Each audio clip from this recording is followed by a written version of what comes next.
Narcotics department वरिष्ठ police अधिकारी असल्याची बतावणी करून खंडणी उकळलेल्या गुन्ह्यातील आंतरजातीय टोळीतील 6 आरोपींना खोपोली पोलिसांनी केले गजाआड। खोपोली पोलीस ठाण्याच्या कार्यक्षेत्रातील मुळगाव येथील मे इनोव्हेशन टेक्नॉलॉजीज इंडिया लिमिटेड कंपनीचे व्हाईस प्रेसिडेंट यांना त्यांच्या मोबाईलवर अज्ञात व्यक्तीने फेडेक्स कुरिअरमध्ये काही संशयित वस्तू असल्याचा बहाणा करून सायबर व नार्कोटिक्स डिपार्टमेंट मुंबई येथील तपास पोलीस अधिकारी असल्याची बतावणी करून फिर्यादी यास तुमच्या कंपनीच्या कुरिअरमध्ये LSD या अंमली पदार्थाच्या 70 स्ट्रिप्स मिळाले असून त्या रॅकेटमधील आंतरराष्ट्रीय डीलर पकडले गेले आहेत असे सांगून त्यांना फसवण्यात आले।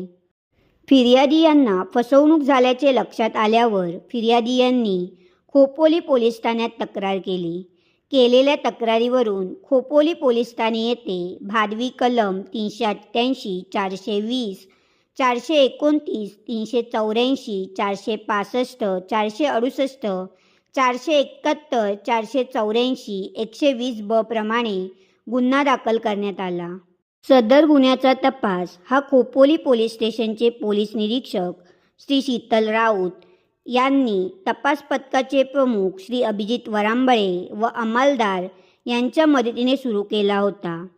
फिर्यादीकडून वसूल केलेली खंडणीची रक्कम त्याच्या ज्या बँक खात्यामध्ये झाली होती त्या बँक खातेदारास सुरत येथून ताब्यात घेतले गेले व त्याने त्या खात्याशी संबंधित सिम कार्ड, ATM कार्ड व चेकबुक असे पुढील आरोपी यांना दिले होते। त्या आरोपींचा छडा लावून सुरत, गांधीनगर व अहमदाबाद या ठिकाणी मुख्य सूत्रधारासहित एकूण 6 आरोपींना ताब्यात घेण्यात खोपोली पोलिसांना यश आले आहे।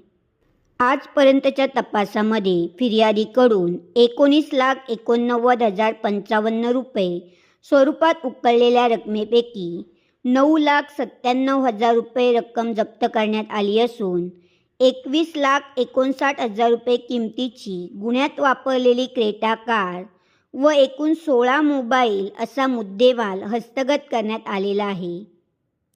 ही कामगिरी रायगड जिल्ह्याचे पोलीस अधीक्षक श्री सोमनाथ गारगे, अप्पर पोलीस अधीक्षक श्री अतुल झेंडे, उपविभागीय पोलीस अधीक्षक श्री विक्रम कदम यांच्या मार्गदर्शनाखाली खोपोली पोलीस ठाण्याचे वरिष्ठ पोलीस निरीक्षक श्री शीतल राऊत तसेच गुन्हे प्रकटीकरण पथकाचे PSI श्री अभिजित वरांबळे, पोलीस अंमलदार प्रशांत पाटील, प्रसाद पाटील, प्रणित कळमकर, प्रवीण भालेराव, रामा मासाळ, प्रदीप खरात, सागर शेवते, प्रदीप कुंभार, वसंत जाधव, लिंबाजी शेडगे, किरण देवकते व अमोल राठोड यांनी पार पाडली आहे।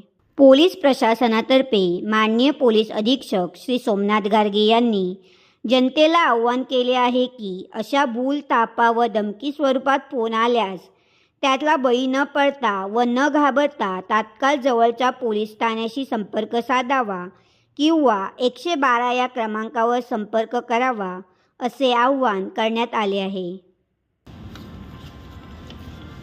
यामध्ये आपल्याला कल्पना आहे की एक खोपोलीला गुन्हा नोंद झाला आणि असेच अलिबाग आणि नागोठणे या ठिकाणी पण अशाच पद्धतीचे गुन्हे नोंद झालेले आहेत। यामध्ये वैशिष्ट्य असं असतं की तुमच्यावरती गुन्हे नोंद झाले, तुम्हाला फाशी होईल, तुम्हाला जन्मठेपेची शिक्षा होईल अशा पद्धतीची भीती दाखवून तुमच्याकडनं पैसे काढले जातात। मी या निमित्तानं नागरिकांना आवाहन करतो की अशा पद्धतीनं कधीही म्हणजे होत नाही, आपल्यावरती कुणीही खोटे गुन्हे नोंद करणार नाहीत। आपण निश्चिंत राहावं किंवा आपल्याला अशा पद्धतीचे जर कॉल आले तर आपण आमचे कंट्रोल रूमला 112ला कॉल करावा किंवा आमचा जो स्पेशल नंबर आहे 1930 याला आपल्याला कॉल करता येईल किंवा नजदीकच्या पोलीस स्टेशनला आपल्याला संपर्क करता येईल। आपण या निमित्तानं असं काही घडत असेल तर आपण काही कॉल्स आपल्याला रेकॉर्ड करता आले तर रेकॉर्ड करा किंवा व्हिडिओ कॉल्स असतात त्याचे स्क्रीनशॉट्स घेता आले तर घ्या। या निमित्तानं टार्गेट हे जे आरोपी आहेत हे टार्गेट अशा लोकांना करतात की जे हायली क्वालिफाईड आहेत आणि वरच्या पोझिशनला काम करतात। त्यांना माहिती असतं की ज्यांना 3 लाख, 4 लाख, 5 लाख अशा पद्धतीनं पगार आहे त्यांच्याकडनं जास्त पैसे काढण्याचे हेतूने म्हणजे आपल्याला या तिन्ही केसेसमध्ये लक्षात आलं की हायर क्लासमधून लोकांना टार्गेट करण्याचे प्रकार यामध्ये दिसून आलेले आहेत।